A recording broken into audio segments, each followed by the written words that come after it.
बागेश्वर धाम के बाबा धीरेन्द्र शास्त्री कितना धार्मिक हैं और कितने राजनीतिक? क्या भारत हिंदू राष्ट्र की ओर है? लेकिन कमलनाथ कल आए। कमलनाथ आपके पास आते भी आशीर्वाद भी लेते हैं, लेकिन कमलनाथ जब बाहर निकलते हैं तो कहते हैं कि संविधान से देश चलता है। वैसे देश नहीं चलने वाला जिस तरह से आप हिंदू राष्ट्र की अच्छी बात बात बोली है। तो हम भी संविधान के खिलाफ हैं क्या? हमने कोई संविधान के खिलाफ बात बोली है क्या? बिल्कुल भी नहीं। जब भारत के परिवर्तन प्रगति का नियम है, भारत का 1/3 लोग भारत हिंदू राष्ट्र की मांग करेगा, मस्तक पर तिलक लगाएगा, तो संविधान में सुधार होगा और भारत हिंदू राष्ट्र बनेगा। लोग पहले बात तो आप ये समझ लीजिए कि ये हिंदू राष्ट्र बनाने का कोई काम नहीं चल रहा देश में, ये ब्राह्मण राष्ट्र बनाने का काम चल रहा है। आजकल भारत में हिंदू राष्ट्र बनाने की चर्चा बहुत जोरों पर चल पड़ी है। एक नए बागेश्वर धाम के बाबा धीरेन्द्र कृष्ण शास्त्री का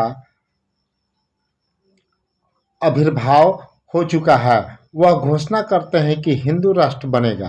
हिंदू राष्ट्र कैसे बनेगा वह नहीं कहते, किंतु हिंदू राष्ट्र बनेगा यह कहकर खूब ताली पिटवाते हैं।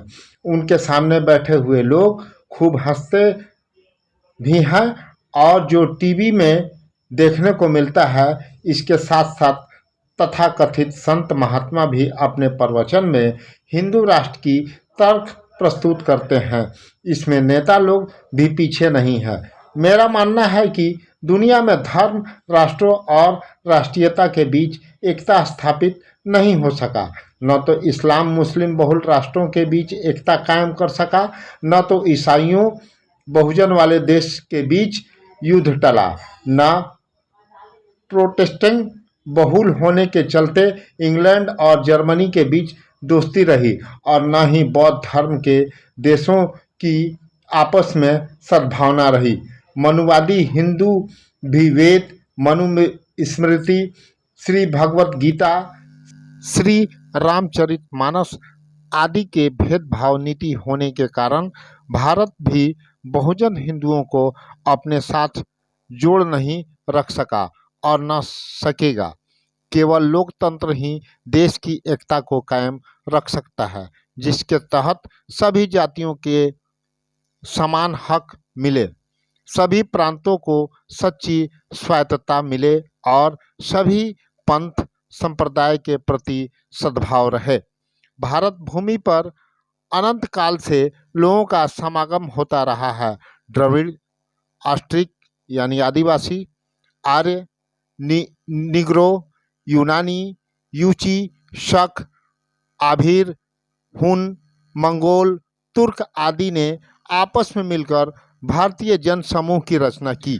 सभी लोग एक के बाद एक अखंड भारत, जिसमें अफगानिस्तान, बर्मा, पाकिस्तान, बांग्लादेश का क्षेत्र शामिल था, की संस्कृति सभ्यता में भली भांति पच खप कर हिंदू हो गए। हिंदू कोई पंथ, धर्म, संप्रदाय नहीं है, बल्कि सनातन सभ्यता संस्कृति की जीवन पद्धति है, जिसमें अनेक मतों विचारों का समावेश है।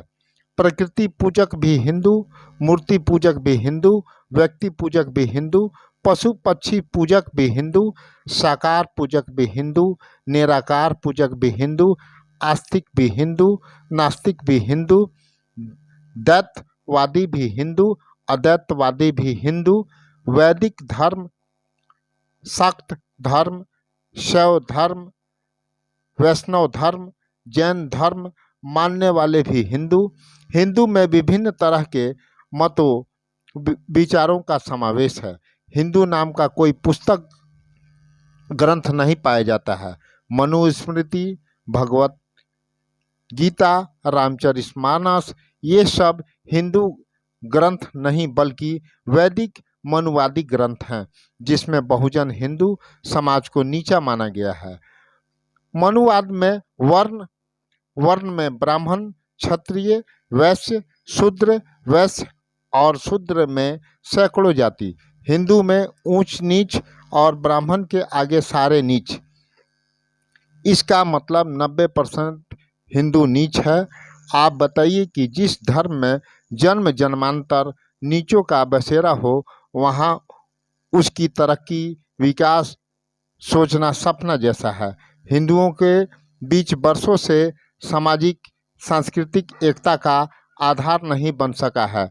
हजारों वर्षों से आर्य और अनार्य के बीच विकारों का संघर्ष है।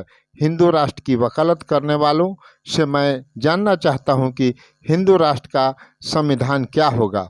उन्हें स्पष्ट करना पड़ेगा। अगर मनुवादी हिंदुत्व के आधार पर हिंदू राष्ट्र बनाने की कोशिश की गई तो वह लोकतंत्र की लाश पर तानाशाही के सहारे खड़ी की जाएगी और देश के टूटने की प्रक्रिया को बल मिलेगा। मेरा स्पष्ट धारणा है कि हमारा भारतीय संविधान ही इस देश को लोकतांत्रिक व्यवस्था को सुरक्षित कर सकता है।